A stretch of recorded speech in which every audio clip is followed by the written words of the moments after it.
Now, from Washington, D.C., Raymond Arroyo. A warm welcome to all of you joining us in the United States and the world over. Earlier this month, one of the most heroic men I've ever interviewed, Vietnamese Cardinal François-Xavier van Thuan, moved a step closer to sainthood. The Vatican recently named him a servant of God. Back in 1998, I sat down with Cardinal van Thuan. He told me about his amazing 13-year imprisonment by the communist regime in Vietnam and how his faith helped him persevere. Tonight, we'll bring you an encore of that interview that you won't want to miss. It is unbelievable. And an American filmmaker is headed to World Youth Day. Tim Watkins joins us to talk about his film, The Blood and the Rose, and the pilgrimage he and his film are about to go on. And finally, a bona fide movie star joins me to talk about her journey from Hollywood to the nunnery. An encore of my interview with Mother DOLORES HART, who joined me recently to discuss her new memoir, The Ear of the Heart, an actress's journey from Hollywood to holy vows. As always, I want you to be part of the program. Let us know what you think. You can tweet me at Raymond Arroyo or drop us an email at theworldover@EWTN.com. Now here's the brief. News from the world over this week. Great Britain has legalized same-sex marriage. Queen Elizabeth II gave her royal stamp of approval on Wednesday, a day after the bill to legalize gay marriage in England and Wales cleared the House of Lords. The bill enables same-sex couples to marry in civil and religious ceremonies in England and Wales as early as next summer. The new legislation does not compel religious institutions to conduct the ceremonies. The Catholic bishops of England and Wales responded, saying the law, quote, marks a watershed in English law and heralds a profound social change. The responsibility of fathers and mothers to remain together to care for children born into their family unit are no longer central, end quote. Scotland's Parliament is expected to approve same-sex marriage by 2015, while Northern Ireland rejected such legislation earlier this year. And as U.S. businesses and insurance providers continue to struggle in the ramp-up to the federal health care overhaul, Britain's government-run health care system came under severe criticism this week. A major report highlighted failings that may have contributed to a high rate of deaths at over a dozen British hospitals. Issued by the National Health Service, the report indicates that since 2005, as many as 13,000 patients died needlessly in 7 of the 14 hospitals investigated. Further, the deaths seem to raise no concern with the Care Quality Commission, which is responsible for inspection of the hospitals. Relatives of patients who died after alleged medical blunders or subpar care expressed their sadness on Tuesday. It was as if he was just part of the furniture, literally. He was just always there. So no one seemed to sort of acknowledge or take any notice, and they certainly didn't take accountability of his care. Former NHS Chairman Roy Lilly called it, quote, a shameful day for the National Health Service. Prime Minister David Cameron and Health Secretary Jeremy Hunt said they are determined to address the situation. And after the lower house of Ireland's Parliament overwhelmingly voted to legalize abortion, Pope Francis issued a message to Catholics in Britain and Ireland for their National Day of Life celebrations. Pope Francis urged Catholics to, quote, care for life, cherish life with tenderness and warmth. Even the weakest and most vulnerable, the sick, the old, the unborn, the poor, are masterpieces of God's creation, the Pope said, made in his own image, destined to live forever and deserving of the utmost reverence and respect, end quote. Irish Parliament's upper house is debating the abortion legislation this week with a vote expected next week. After one of the most contentious abortion battles in recent years, Texas Governor Rick Perry on Thursday signed into law sweeping new abortion regulations that will be among the strictest in the nation. The new law, passed during a special legislative session, bans abortions after the 20th week of pregnancy and regulates when abortifacient drugs can be used. It also requires abortion clinic doctors to have hospital privileges and restricts abortions to surgical centers. Only 5 of Texas's 42 abortion clinics currently meet the new requirements. The law is set to take effect in October. And there are new reports of attacks on Christians in Egypt this week. 4 Coptic men were murdered and 23 homes looted and burned in a recent Islamist attack in the village in southern Egypt. According to Mideast Christian News, militants stormed the 4 men's homes while security forces stood by. Women pleaded with the police to rescue their husbands, but officers only transported the wives to a nearby church, leaving the men to be killed. And just south of Cairo, a church was looted and destroyed while its priest had to flee for his life. Father Ayub Yusuf told the BBC that he would have been lynched if not for his Muslim neighbors who helped him escape through the church's roof. Due to the violence, local churches have canceled all services and meetings except for a Friday Mass. Hundreds of Christians have also fled their homes. As final preparations are made for World Youth Day, Rio, the Vatican announced that Pope Francis will forego the use of the bulletproof Pope-mobile. In recent times, popes have used the fortified vehicle for all forays outside of Rome. Pope Francis, however, ended that tradition when he used an open-topped Fiat during his recent visit to the Italian island of Lampedusa. In Rio, Francis will use the same open-topped vehicle he uses in St. Peter's Square. Vatican spokesman Father Federico Lombardi said the change was clearly the Holy Father's personal decision and that Pope Francis feels good about being in close communication with the environs around him. And security has been a general concern in the run-up to World Youth Day, given the recent political unrest, and has prompted demonstrations and rioting in several Brazilian cities. Protesters are objecting to cuts in government benefits, while hundreds of millions are being spent on Brazil's hosting of the 2014 World Cup and the 2016 Olympics. Father Lombardi said that the pontiff has total confidence in the ability of public officials to maintain security. Political leaders are nevertheless concerned about the possibility of disruptive protests during the papal visit. Meanwhile, Vatican senior communications advisor Greg Burke spoke of the importance of Pope Francis's first journey outside of Italy, offering this preview. Well, you have the first pope from the New World making his first international trip to the New World, so it's really a very powerful combination. What's interesting about Brazil is it obviously gives a perfect platform for the Pope to talk about one of his favorite topics, that is wealth and poverty and the diversity in the world, and how he's always reminding Christians that have to be more responsible for those in need. Be sure to tune into EWTN's coverage of World Youth Day 2013, live from Rio, starting Monday, July 22nd, continuing through July 28th. You can go to EWTN.com for times and details.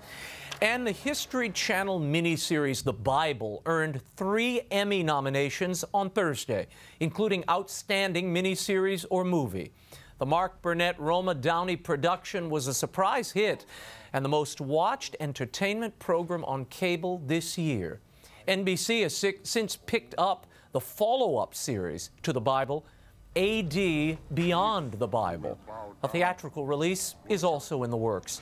For those of you in Australia who've been watching The Bible, where it just premiered this week on Channel 9, the series will repeat on Saturday. And this from U.S. News and World Report. A new study claims that couples having the best sex are devout Catholics. I'm not making this up. Dr. Patrick Fagan of the Family Research Council presented the study in a talk co-sponsored by the Cardinal Newman Society. According to Fagan, data shows that, quote, devout married Catholics have the best sex of any demographic group. More specifically, married people who attend church weekly or any church, Catholic or otherwise, are more frequently intimate and enjoy it more. Ah, the never-ending fringe benefits of the devout life. When we return, the inspiring story of a 20th century hero, my interview with Cardinal François-Xavier Van Thuan is straight ahead. The World Over Live continues in a moment. Stay right there.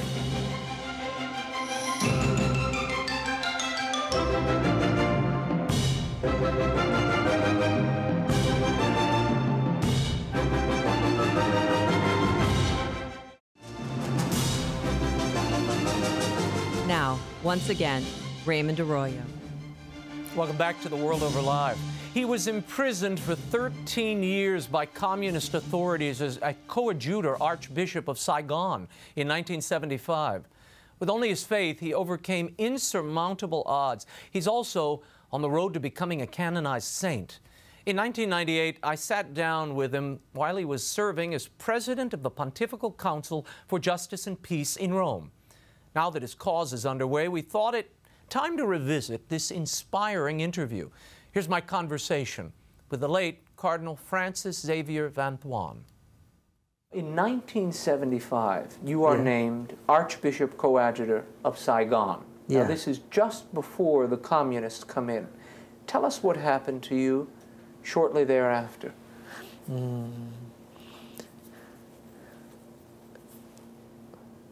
I was appointed Archbishop Coadjutor of Saigon exactly 1 week before Saigon collapsed, liberated. And it is a very delicate situation. When the communists come, they told me, your appointment by the Pope 1 week before we came means a conspiracy between the Vatican and the imperialism to put in Saigon the largest diocese of Vietnam and exactly the capital of South Vietnam,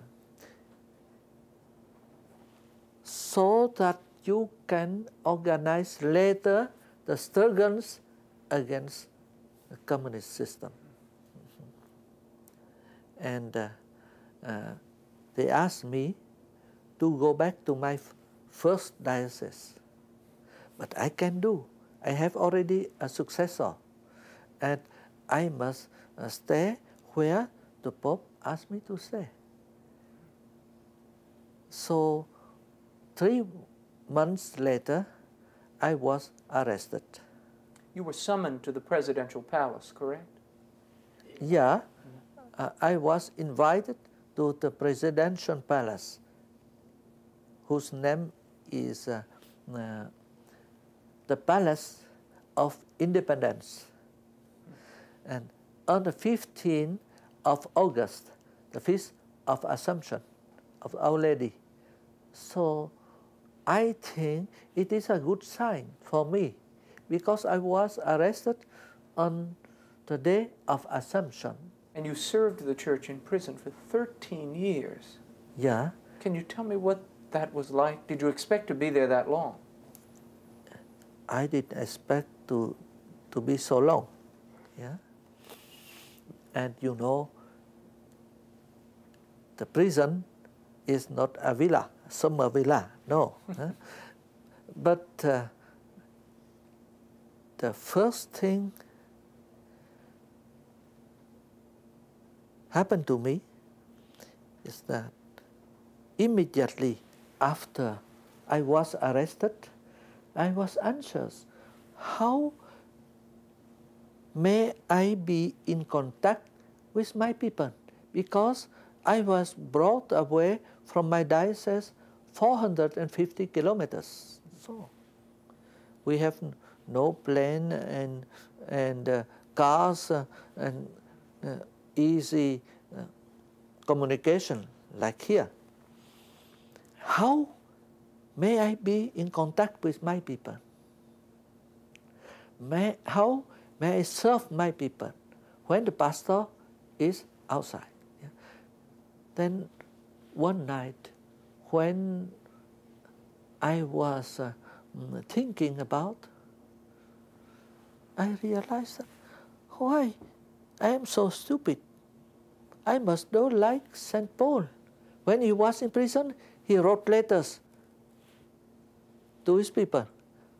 Immediately, the next day, when from my obligatory residence, I saw the little boys go into Mass. It is still dark at 4 o'clock. I called a boy of 7, and I told him, you go and tell your mother to buy for me the old block of calendar of last year. Yeah. And in the evening, the little boy, when it was dark, brought to me some blocks of calendar. I begin to write my letters to my people. Yeah, it is my message from captivity. And I wrote it during the night.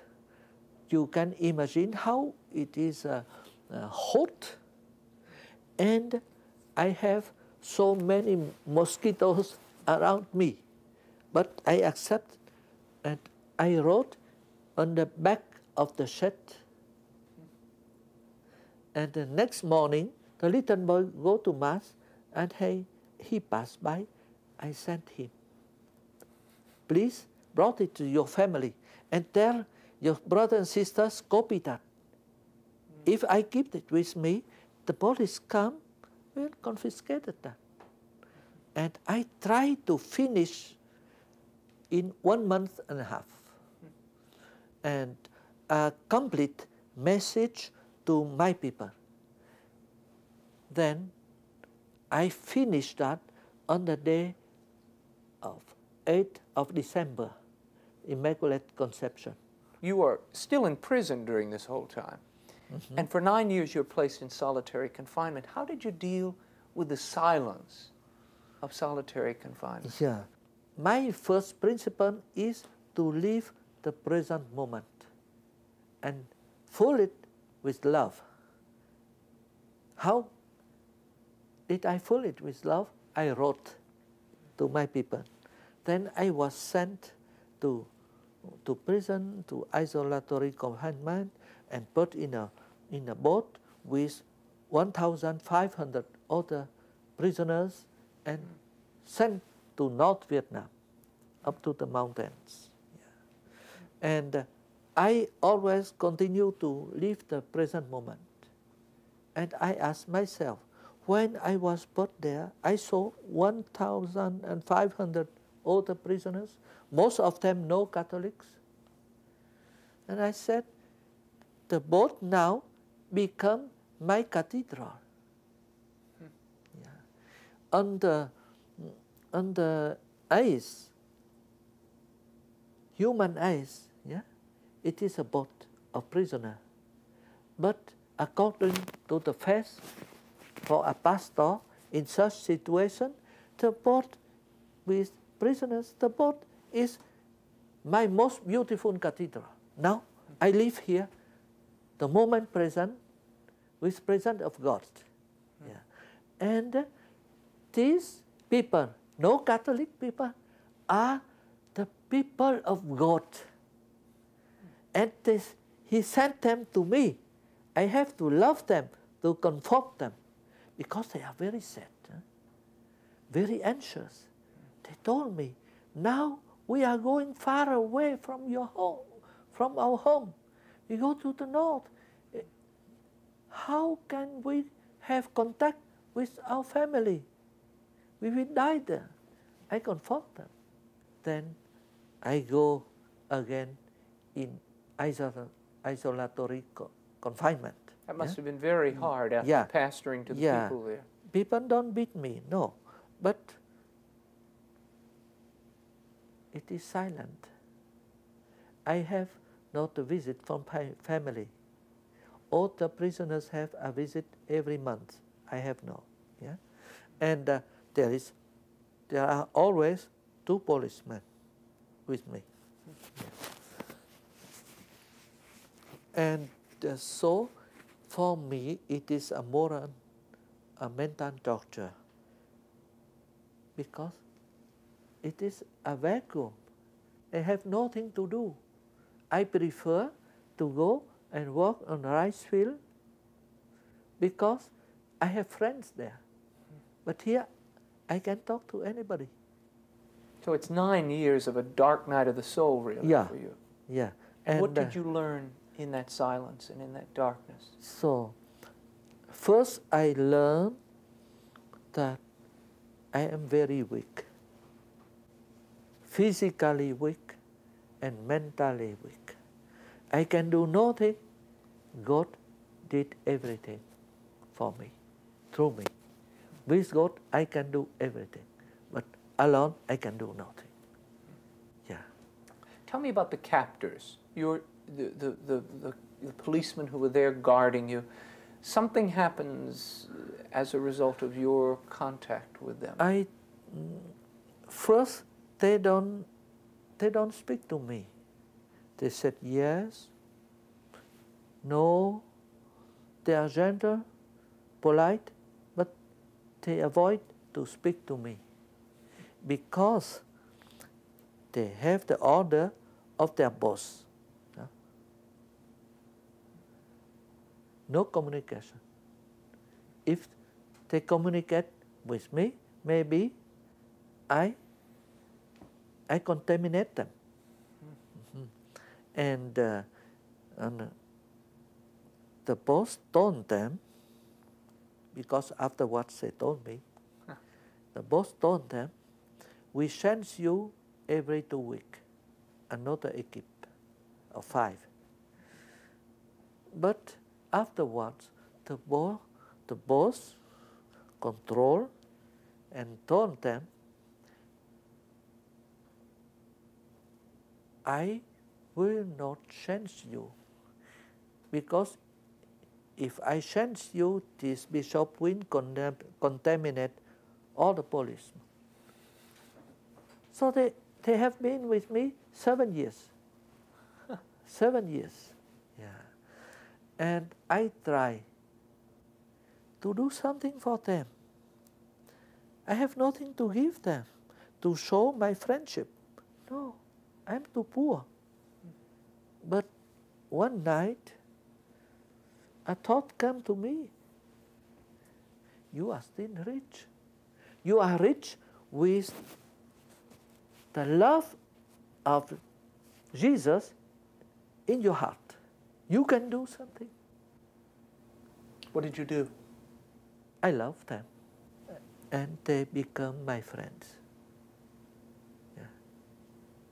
And they become my student, my alumni. I teach them. Yeah. So there is silence. There is no communication with outside, but at least we become friends. And I teach them. Yeah. And eventually they convert? No. No? No. Okay. I never see or think about the problem of conversion. I give it to God. Yeah? The Holy Spirit is working in their heart. Yeah? I only must be testimony of the love of God. Yeah? And I can tell you how is this love. One day I must cut the wood, and I told one policeman, I would like to ask a favor. May I help you? I would like to cut a piece of wood in the form of a cross. So, this is too dangerous. Yeah? You don't know the regulation of the camp, of the prison. It is forbidden to have any sign of religion. And you would like to have a cross? No. You are my friend now. Let me do. No. The boss will control. They will confiscate it. the cross and you will be punished. And it is very dangerous for us also. I will hide it. How can you hide it? So close your eyes, let me do. He went away, leave me alone. I got a piece of wood in the form of cross, hide it in a piece of soap until I was liberated. And outside the prison, I cover this piece of wood with metal, and it becomes my pectoral cross for bishop. Yeah. And that's it there. Yeah. And the chain is interesting as well. And the chain is interesting also because in another prison around Hanoi, one day I asked a policeman, may I ask you to cut for me a piece of electric wire? After 3 days, he came back. He said, tonight I came to guard you during the night with another companion.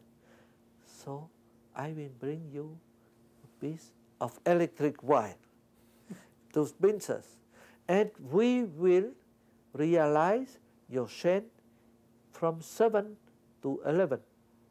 And in 4 hours, we cut the electric wire in pieces like matches.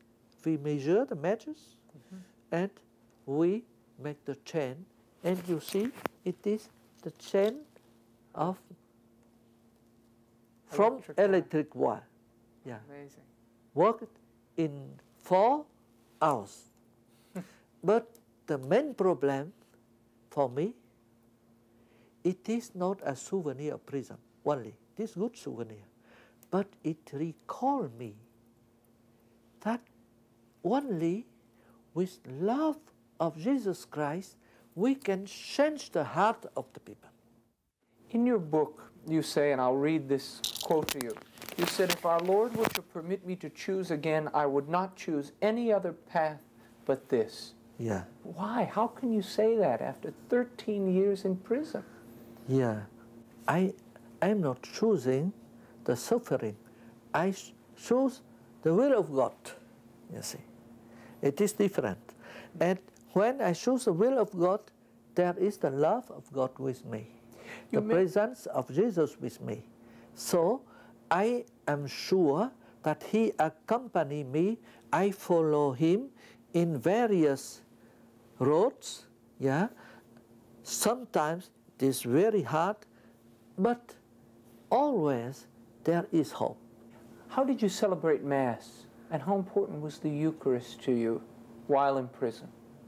I celebrate Mass nearly always.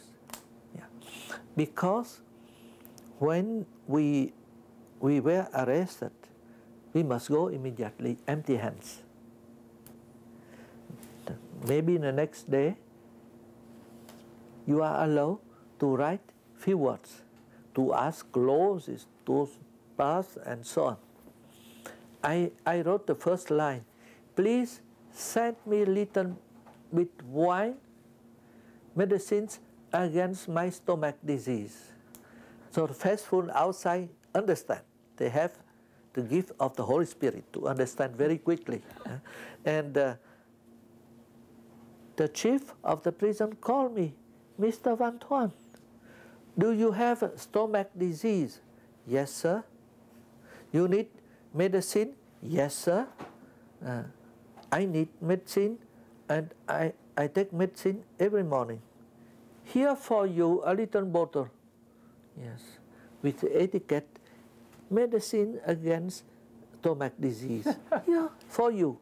Just a great joy for me, great joy. And I keep that with me.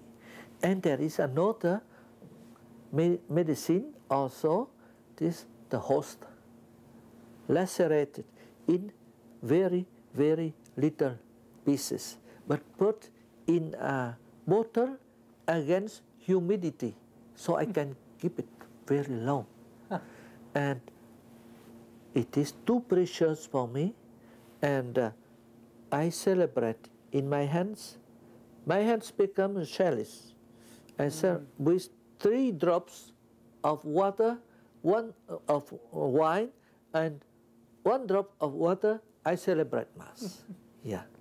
And when I was in concentration camp with all the friends, we arranged that 6 Catholics are together. And because we slept in a common bed, 50%, 25, head against head. Yeah. And so, in the evening, when it is dark, I celebrate by memory the Holy Sacrifice. Then I distribute the Holy Communion to my companion. And afterwards, we collect the paper from the box of cigarettes. And we make a little bag to put inside Jesus' Eucharist. Every Friday, there is a session of indoctrination. Yeah. And so all people, all prisoners are going there, 250. And we wait until the break. There is a break. Who has tobacco, cigarettes, can smoke. And my companions brought the bag, little bag, with Jesus to all the group. Each group, 50%. And the Catholics in all the groups have always one of them with Jesus in his pocket. And when they go to the rice field, they know that walking, they have Jesus among them. How did you finally get out of prison? Tell us that briefly. The 21st of November, this is the day of presentation. I'm cooking my lunch. I heard a phone for my guards. I said, maybe it is for me. Exactly 5 minutes later, he came. Mr. Van Thuan, have you lunch? Not yet. So, have your lunch quietly, and then dress well, go to see the boss. Who is he? We don't know, but good luck, good luck. I went, I met the Minister of Police. We are talking a little while. Then he asked me, do you have some desire? You can explain your desire. Liberty, liberty. When? Today. Surprise. Yeah. But I'm sure today is the feast of Our Lady. He told his secretary, please do the formality according to his desire.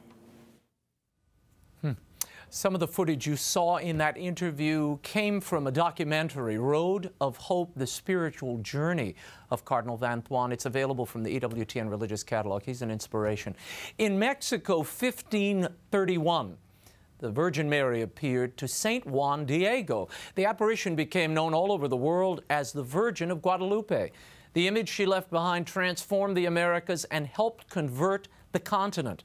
My next guest is an American filmmaker who believes the message of Guadalupe will reawaken the faith in South America and beyond, particularly next week when Pope Francis visits Brazil for World Youth Day.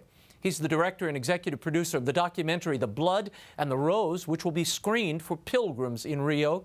Here to tell us all about it is Tim Watkins. Tim, welcome back. Right, thank you. Now, why World Youth Day? How did this all happen? Well, we received an invitation about 6 weeks ago from the World Youth Day officials. It's been very inspiring, and we jumped on it right away because what better stage than to and forum than to be at World Youth Day with all those pilgrims, those young, energetic, motivated youth.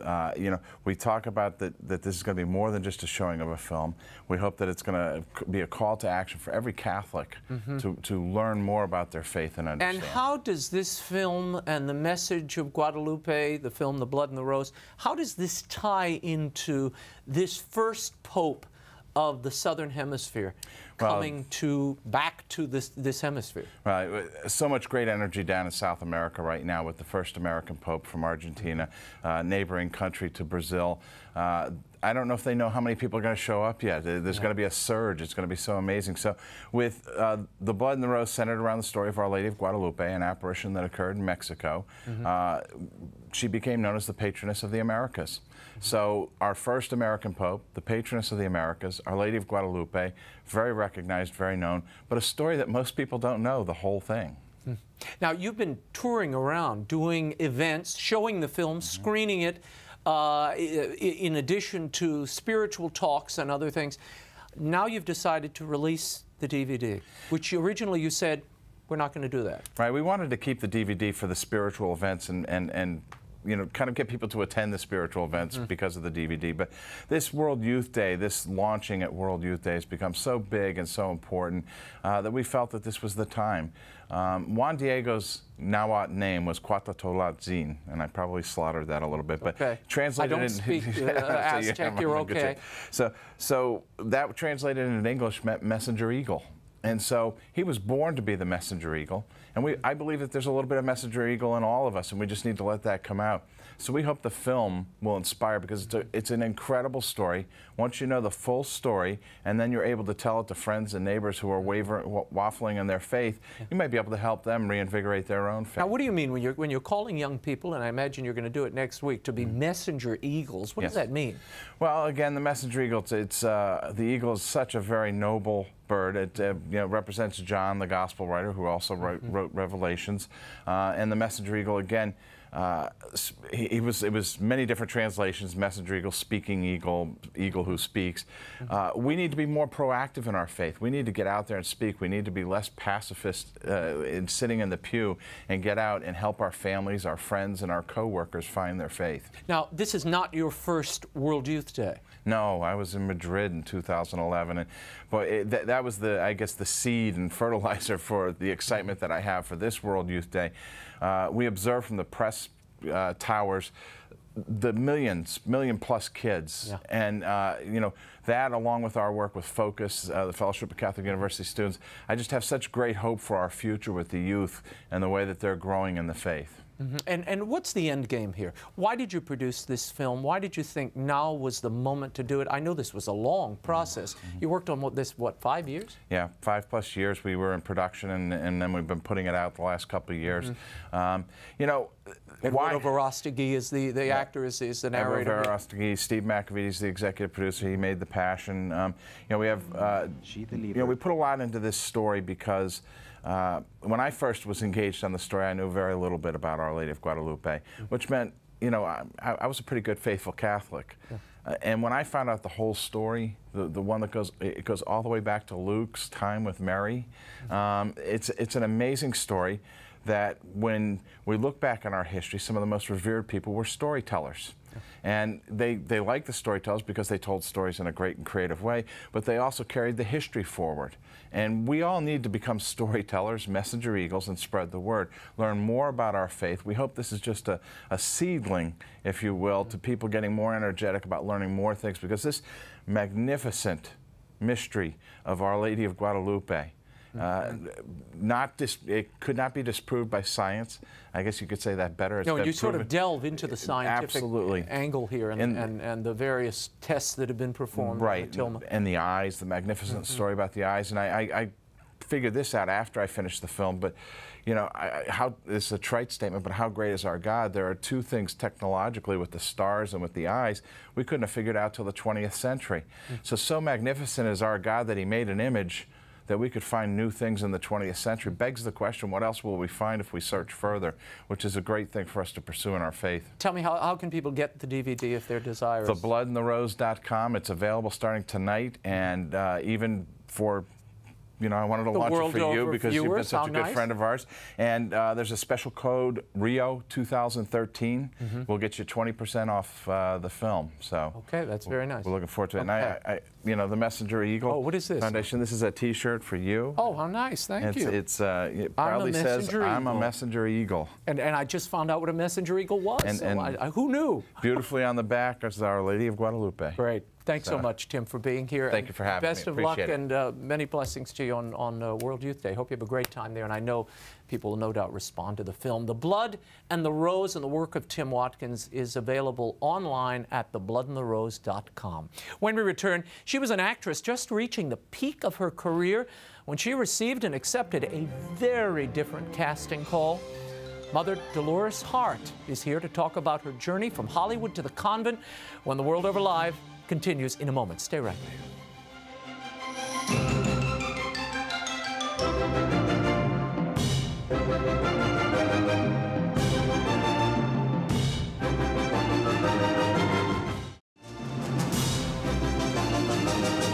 Now, once again, Raymond Arroyo.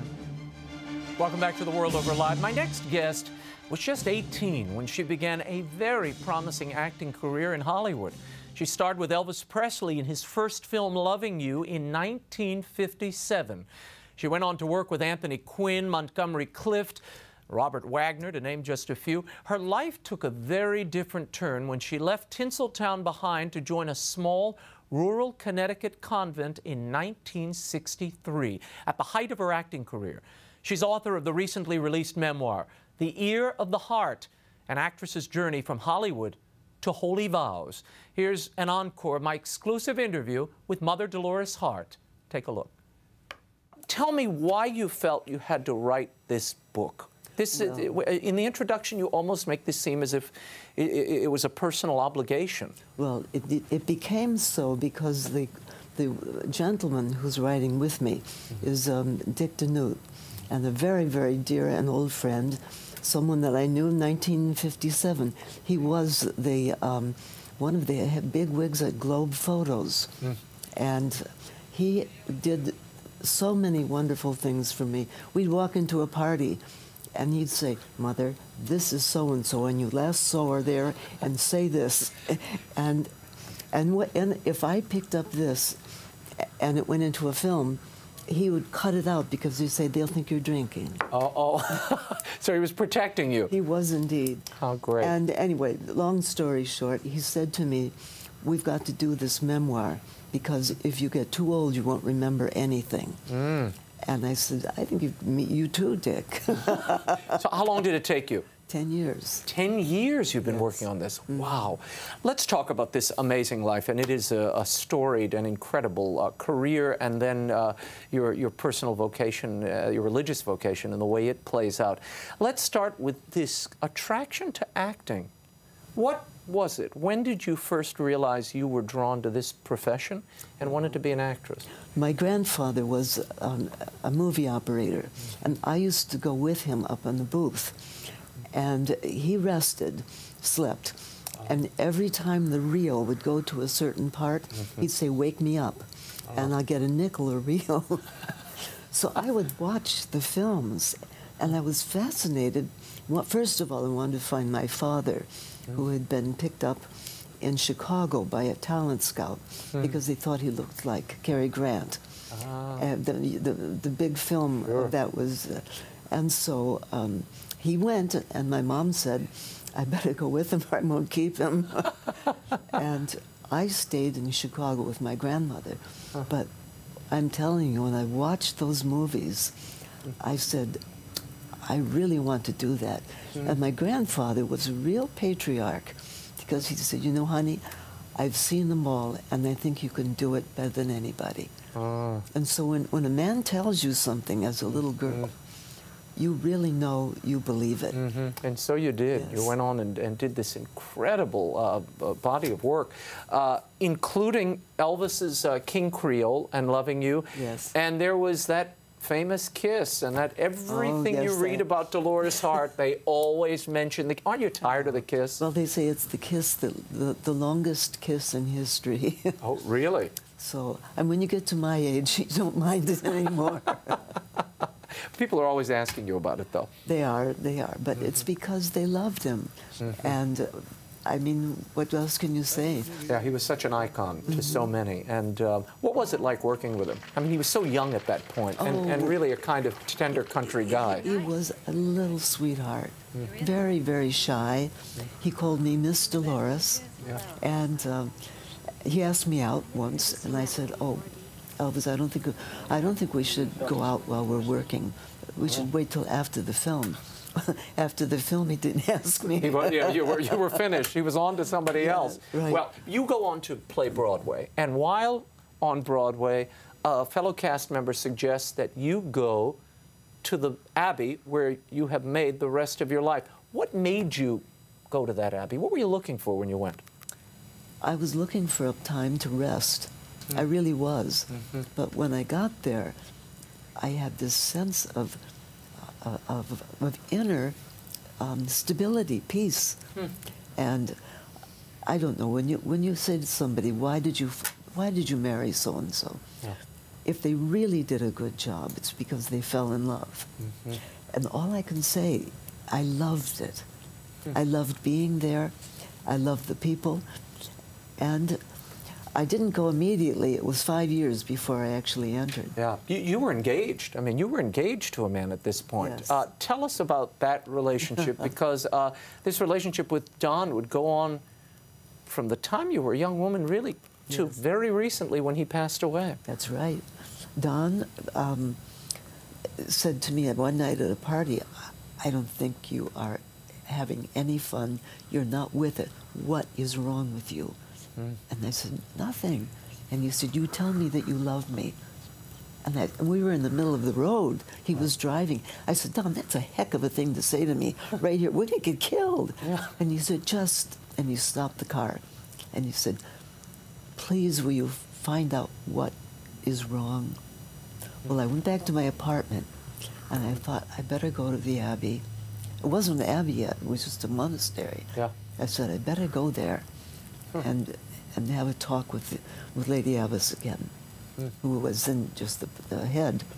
And I said to her, she said, "What is it that you want, Dolores?" I said, "I want to marry Don. I want to make $1 million. I want to win an Oscar." And she said, "Well, why are you here?" And I said, "Because this is what I know I really love." Well, Mother Benedict talked to me, and she said, "You have to hold this now until June." This was December. "Don't tell anybody, and I don't want to be another June Haver where you go in and come out." And anyway, June Haver was a friend of mine, so you didn't want that fate to happen. No. So anyway, I said, "But I've got to tell Don, because I'm engaged to him." And she said, "Of course." So I met Don at the airport, and we sat down for supper, and he said, "Okay." I said, "Don, I'm going to enter there." Well, you have never seen a man swear so much and was so mad. Really? Oh, he was. And then finally he stopped and he said, "Dolores, I'm going to tell you something, that all love relationships don't end at the altar. I'm going to stay with you in this." And I thought, oh, first girl that comes along. Well, Don came twice a year to visit us. He was one of our best friends. Don never married. Wow. And he lived nearby. And he lived nearby. And he died just 6 months ago. So I saw that. So it was amazing. It was amazing. Yeah, what an amazing story it is. Your last film was Come Fly With Me with Carl Malden, who is one of my favorite actors, probably, in my opinion, one of the most underrated actors ever in Hollywood. One of the best. Fantastic, on the waterfront. And I mean, we could be here all night talking about his career. But tell me what he meant to you, because you all remained lifelong friends, and he was responsible for re-inducting you into the Academy. That's right.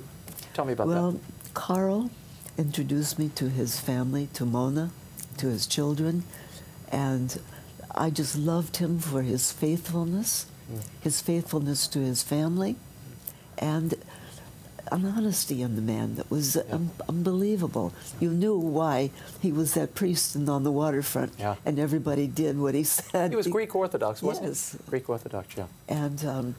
And then I had left the academy in an active way, because the abbess thought, there's nothing that you can do in the monastery and be in the academy. It doesn't make sense. Well, my 25th years of anniversary of vows, Carl called me and said, can you get active again in this academy? We think it would be great to have a nun in our midst, and saying a few things to us. So the abbess said, I don't think I have to worry about you. You've been here 25 years. You've seen it all. Do it. Great. And so every year you get all those screeners, and you have to watch the films, and you vote. And I vote. For the Academy Awards. I would have voted for Les Miserables this year, but I did. Well, that's okay. You know what? I would have voted for Les Miserables, too. I think it was the best film of the year, and we had Hugh Jackman on the show, so you're in safe company here. Nobody will tell. You were almost in the Manchurian Candidate, I was stunned to learn reading the book. You were in the car in London, and you get a phone call from Frank Sinatra. Tell me quickly how that happened. Well, I got a call from Frank. I didn't know it was. I got a call of this man who says, this is Frank Sinatra, and we'd like to invite you to come and see about being in our film. And I said, Frank Sinatra? You would call me all the way in London? Yes, this is Frank Sinatra. I said, oh, come on, sing. And he hung up. That was the end of it. And then he sent the script to you, and at that point it was already cast. It was already cast, right. Let's talk for a second about what you think is missing from Hollywood and the media at large today. What's missing, Mother? Well, besides me. Yes, besides you, what's missing? Well, I think that the media has a potential to speak of the people from the heart. And I think they've got to do things that are more risky, to say, what does the body mean to the human being? Because it's the lack of understanding the value of God's creation that turns the body into something to be used or to be molested, or it doesn't really say why we as human beings have been created in the gift that we have. The only thing that the Lord says to us, really, is that after death you will get your body back. Now that seemed, he must have thought there was a lot there if he would have said that. Yeah. Talk to us for a moment. I mean, as you say that, I'm thinking the media, particularly film, has a tendency, and the media complex that has grown up now around entertainment, objectifies the individual, not the person, not the actor in a role, but the actor himself as a person. Yes. Isn't that a great danger today, in a way that, frankly, in the day when you were in films, it wasn't quite as exacerbated as it is today? Well, I think it was naive in those days, and the naivete opened up something that, if it had gone to a maturity, would have been extraordinary. And I think the media has got to go back to saying, what is the individual's experience? What is the individual's heart saying to them? Not the, as you said, the objectification doesn't give anyone a desire to follow, or to move, or to be. Last year, you were nominated for an Academy Award for a short documentary on your life and your relationship with Don Robinson, incidentally. What was that like? And tell me about the inspiration for that particular project. Well, the inspiration for that was, we went to see the nuncio, Archbishop Sambi, who Sambi. That must have been when you came to do the show last time, in 2010. So. That's right. And we walked into his, and he said, Mother, I want to ask you to do a film about consecrated life. You must tell the people what it means to be a consecrated woman. And I said, I can't. I don't have any connections anymore in Hollywood. Yeah. I said, I don't know anybody. They've all died. I was 18 and they were 50, you know. And he said, no, don't give me that. He said, God will help you. And I said, he'll have to. Because when I go home and tell the abbess, he said, no, Mother, do this. So I left, and I went back, and Reverend Mother David, she said, Mother, we can't do that. You know we can't do that.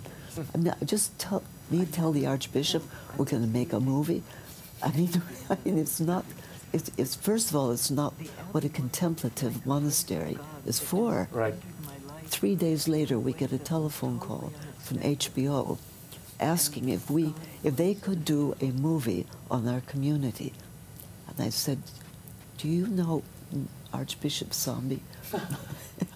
He said, Thought no. he'd put a call into HBO? Yeah, Probably not. They said, no, absolutely not. Wow. And so I said to Mother Abbess, what do you think? She said, I don't argue with him. This is coming from a higher authority than I can say no to. So you went ahead and did it? They did it. Pretty good story, along with so many others. The Ear of the Heart. Explain the title before we go. When I first read that title, they sent me a galley of this, and I blurbed it. And when I read that title, I said, The Ear of the Heart. Explain. I did too. Dick was the one who said that. And they said, they'll think this is a medical journal. But he said, no, Mother, it's the first line in your holy rule of St. Benedict. Ascolta, o file, listen, my son, with the ear of your heart to the voice of the Master. Well, many ears will be pricked after reading this book. Mother Dolores Hart, thank you so much for being here. The book, The Ear of the Heart, An Actress's Journey from Hollywood to Holy Vows by Mother Dolores and Richard Denute, is available now at bookstores everywhere, online, and of course through the EWTN Religious Catalog. It's published by Ignatius Press. That is all the time we have. The show continues on Facebook and Twitter. As always, the Twitter and Facebook pages are linked on the left-hand side of the website, RaymondArroyo.com. And don't forget to sign up for my weekly e-blast there as well. And be sure to watch next week. Bishop Makram Gassis will be here to give us an update on the condition of his people in Sudan. And we've got a couple of other surprises. In the meantime, we'll be scouting the world over for all that is seen and unseen. On behalf of the staff and crew of EWTN News, I'm Raymond Arroyo. See you next time. Bye now.